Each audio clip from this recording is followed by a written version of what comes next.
that which are called silent mutations. But here it is not that.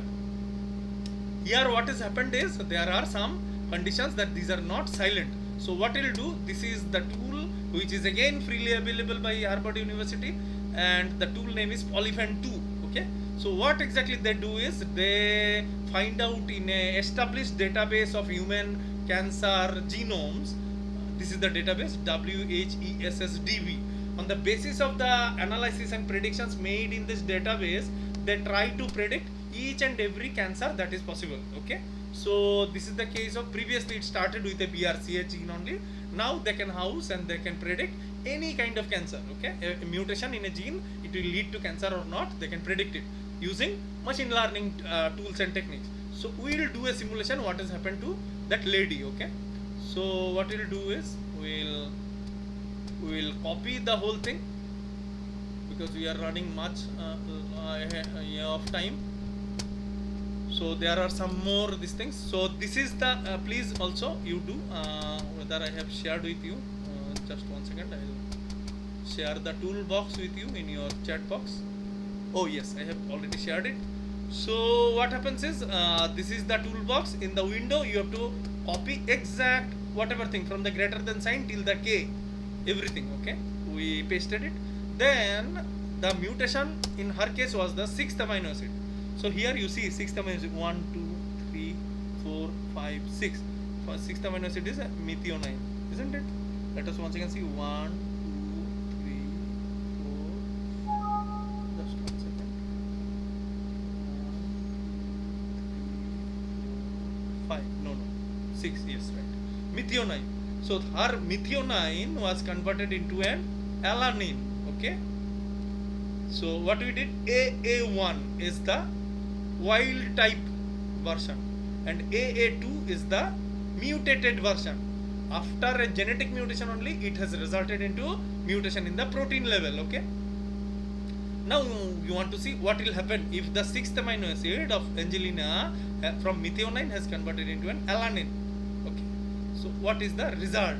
Put the submit query, and here we are using the grid interface of Harvard University, that is the supercomputer technology that is housed in Harvard University, and it will give you results. Okay, so there are some pending, running and these things. So these are nothing but the data present in the server.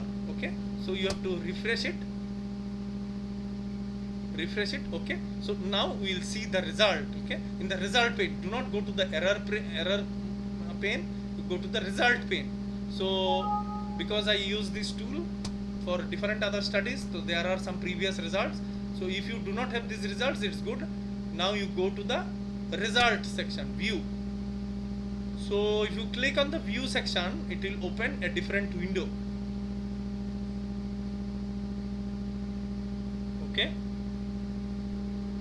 Okay, so in the different window you will see the predictions.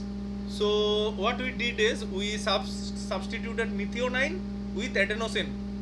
Okay, what was the position? Position 297. Now this is according to their position, we need not to worry for them.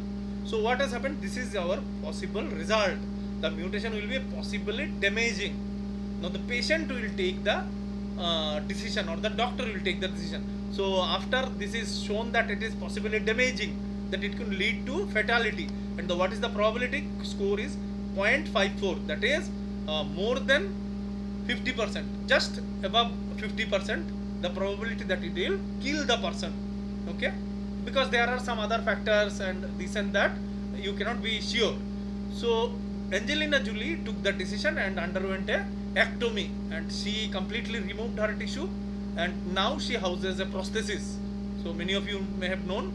Now this tool has been this thing originated by her funding, and it is very famous and everyone uses this. So this is how genomics platform can give you a seamless transition to decision making. Okay, eventually you can take all your decisions. So these are the all free tools. There are some customized tools provided by the hardware makers, that is the Illumina, Roche and several other companies. So accordingly we can this thing. Okay, so we will have one more session on after some 15 or 30 minutes break, and we will definitely this thing try to conclude whatever things we have spoken for. Okay, so this is how I would like to conclude the first session, and there will be a 15-20 minutes break, maximum half an hour break. So in the meantime, if you have some specific question on this, because next time we will put on some other things, some other issues in genomics only, some other issues we will be having. So many have left, I guess. So if is there any specific questions you can ask, otherwise we will take the break right away. So coordinator is there, I guess. Yes, sir. Okay, please prompt what should do. Not an issue. Everyone can go for lunch, Okay, and they can come back by 2:10. okay, that's great. Okay then.